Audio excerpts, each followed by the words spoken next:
পরিশ্রমই হলো সফলতার মেন চাবিকাঠি। এখনো পর্যন্ত যত মানুষ সফলতা পেয়েছে কেউ বলতে পারবে না যে তারা পরিশ্রম ছাড়া বিনা পারিশ্রমিকে তারা সফলতা পেয়েছে। আর আমরা তো সাধারণ মানুষ মাত্র। সো হ্যালো এভরিওয়ান, কেমন আছো তোমরা সবাই? আশা করছি তোমরা সবাই ভালো আছো, আমিও খুব ভালো আছি। তো আমার ভিডিওর শুরুতে এরকম কথা শুনে হয়তো অনেকটাই অবাক হলে, তো কেন এসব কথা বললাম তোমরা ভিডিওটা শেষ পর্যন্ত দেখো, অবশ্যই বুঝতে পারবে। তো সেদিন সকাল সকাল ঘুম থেকে উঠে বাসি কাজবাজ করে নিয়েছি, তারপর আমি আমার চা বানিয়ে নিলাম। বর এখনও ঘুমের মধ্যেই আছে, তো বরের চাটা আর ঢালিনি। তো বর ঘুমের থেকে উঠে বললো সে নাকি আর চা খাবে না, সে খাবে ম্যাগি। তো আমার চা তো আমি খেয়ে নিয়েছি, বরের ম্যাগি বানিয়ে দিলাম। ও ম্যাগি খেয়ে বাজারে গেছে বাজার করতে। তো এদিকে ঘরের মধ্যে যা টুকটাক সবজি টবজি ছিল আমি কাটতে শুরু করে দিয়েছি। ও বাজারে গেছে মাছ আনার জন্য। তো আমি আজকে কি রান্না করব সেগুলোই আমার কাটা বাছা হয়ে গেছে। এদিকে দেখো আলু আর কাঁচা কলা দিয়ে একটা নিরামিষ তরকারি করব। আমি না আলু আর কাঁচা কলার তরকারি আগে অনেকবার খেলেও কীভাবে রান্না করতে হয় সেটা জানতাম না। নিজের আইডিয়ার থেকে ভেবেছিলাম যে এইভাবে রান্না করব, তারপর ভাবলাম যে না, ইউটিউব থাকতে এত সমস্যা কিসের, একবার ইউটিউব থেকে ঘুরেই আসি না। তো ইউটিউবে গিয়ে আলু আর কাঁচা কলার রেসিপি যখন সার্চ করেছি তখন দেখলাম আমি যেভাবে ভেবেছি একদম অবিকল সেইভাবেই দেখিয়ে দিয়েছে।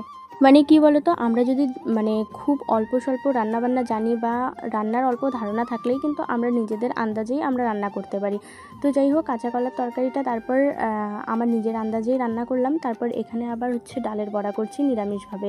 আমি যেহেতু রান্নাবান্না পুরো ডিটেলসে তোমাদের সাথে শেয়ার করি না, অল্প অল্প ক্লিপ শেয়ার করি। তো দেখো আজকেও কিন্তু সেম, খুব বেশি ডিটেলস শেয়ার করছি না যে আমি কিভাবে রান্না করছি না করছি, কারণ আমি এই ভিডিওগুলোতে আমি জাস্ট দেখাই আমি কি রান্না করি। আমি কিন্তু তোমাদেরকে রান্না শেখানোর জন্য এই ভিডিওগুলো করছি না। যখন রান্না কোনো কিছু শেখানোর জন্য করব তখন আমি তোমাদের সাথে ডিটেলসেই শেয়ার করব। তো যাই হোক, দেখো আমি তোমাদের বললাম যে বাঁধাকপি রান্না করব, তারপর কাঁচকলার তরকারি, তারপর বড়া করেছি ডালের। তো ওইদিকে বাঁধাকপিটা যেহেতু আনসিজনের, তো সেই কারণে আমি প্রথমে ভাপিয়ে নিয়েছি।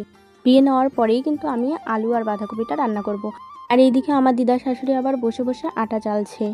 আর এইদিকে দেখো, তখন যে বললাম সকালবেলা আমার বর বাজারে গিয়েছিল, তো বাজার থেকে সে মাছ নিয়ে এসেছে। তো আজকে বেশি মাছ নিয়ে আসেনি, অল্প মাছ নিয়ে এসেছে, কারণ আমরা তো দুজনই খাবো, তো সেই কারণে অল্প, দুজন কি তিনজন, আমার দিদার শাশুড়ি শুধু দুপুরবেলা খাবে, আর আমরা বর আর আমরা 2 বেলা খাবো। আর আমার শাশুড়ি মা তো নিরামিষ খায়, তার জন্য তো নিরামিষ রান্না করা হয়েছে। আর আজকে যে মাছগুলো নিয়ে এসেছে না, রুই মাছ নিয়ে এসেছে ঠিকই, কিন্তু মাছগুলো একদম পুরো তেল, প্রচুর তেল ছিল। আমি অল্প তেল দিয়েছিলাম, পরে দেখো একটা পেটির পিস ছিল, ওই পেটির পিসটাতে এত বেশি তেল ছিল, একদম দেখো কত তেল হয়ে গেছে।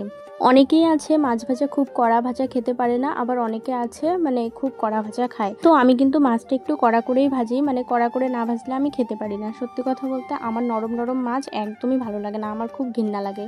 সে যে মাছই হোক না কেন, আমি কিন্তু একদম নরম নরম ভাজা পছন্দ করি না। আমার খুব কড়কড়া ভাজা হবে সেই রকম মাছ খেতে বেশি পছন্দ করি। তো আমি কিন্তু সেভাবেই মাছ টাছ ভাজি। তো আজকে যেহেতু মাছের ঝোলটা করব টমেটো আর আলু দিয়ে, টমেটো যে দেখো একটা টমেটো কুচি করে নিয়েছি, আর আলু ডুমু করে দিয়েছি। আলুটা এখন ভেজে নিচ্ছি। আলু ভাজা হয়ে গেলে কিন্তু পেঁয়াজ সম্বাদ দিয়ে তারপর টমেটো দেবো। ভাজা হয়ে গেলে পেঁয়াজ, তারপর আদা জিরা লঙ্কা এগুলো বাটা দিয়ে রান্না করব। আর মাছের ঝোলে কিন্তু সত্যি কথা বলতে টমেটো দিলে মাছের ঝোলের টেস্টটাই একদম অন্যরকম হয়ে যায়, খুব ভালো লাগে খেতে। আমার তো টমেটো দিয়ে মাছের ঝোল খুব ভালো লাগে। এই টমেটোটা একদম গোটা গোটা থাকবে না, কিন্তু দেখো আমি ভেজে নিয়েছি, ভাজার মধ্যেই দেখো একদম গলে গেছে। সাথে কি বলো তো, কালারটা খুব সুন্দর আসে। আর আমাদের এই বাড়িতে না লঙ্কার গুঁড়ো বা লঙ্কা, শুকনো লঙ্কা এই জিনিসটা খুব কম খাওয়া হয়, লঙ্কার গুঁড়ো খাওয়া হয় না। তরকারির কালার খুব কম, কাঁচা লঙ্কা দিয়ে আর কি তরকারি করা হয়। আমি আবার কি বলতো, আগে লাল লাল ঝাল ঝাল তরকারি না হলে না খেতে পছন্দ করতাম না। তো এখন অভ্যাস হয়ে গেছে, এখন কাঁচা লঙ্কা বাটা দিয়েই কিন্তু আমিও তরকারি করি, যেহেতু এই বাড়িতে শুকনো লঙ্কা দিয়ে খায় না, শুকনো লঙ্কার গুঁড়া বা শুকনো লঙ্কা ওগুলো দিয়ে খায় না, লাল লাল ঝাল ঝাল হয় না। তো কি বলতো, মাছের তরকারি যে কোনো তরকারি চলে যায়, লাল লাল ঝাল ঝাল না হলেও চলে, কিন্তু আমি কিন্তু মাংসের তরকারির সাথে একদমই কম্প্রোমাইজ করি না। মাংসের তরকারি যদি একটু লাল লাল ঝাল ঝাল না হয় আমি কিন্তু একদম মুখে দিতে পারবো না। ওই যে কাঁচা লঙ্কা দিয়ে যে মাংসের তরকারি করে ওরকম তরকারি আমার খেতে ইচ্ছা করে না, আমার ভালো লাগে না একদম।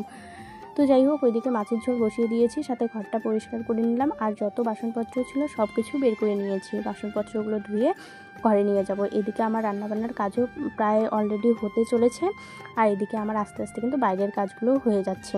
তো দেখো আমার রান্না হয়ে গেছে, এখন আমি গ্যাসটাকে ভালো করে মুছে নেব।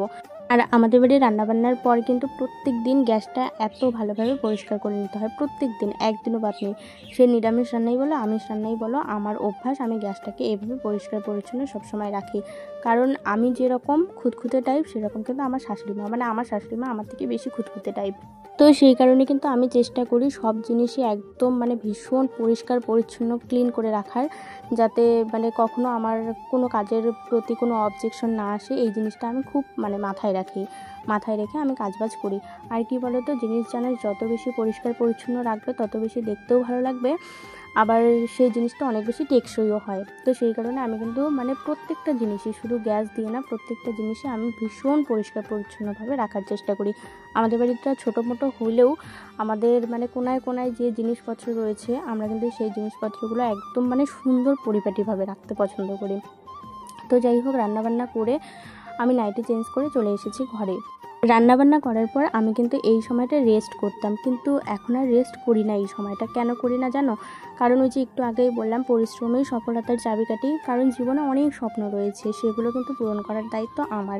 যেহেতু আমার নিজের স্বপ্ন আমরা নিজেরাই পূরণ করব, মানে আমার হাজব্যান্ড আর আমি, আমাদের অনেক স্বপ্ন, তো আমরা যেহেতু আমাদের স্বপ্নগুলো পূরণ করব, সেই জন্য আমি ভেবেছি নিজের মানে কি হয় হোক, কতটা পরিশ্রম করতে হয় হোক, তবু নিজেদের স্বপ্নর পিছনে আমরা ছুটব।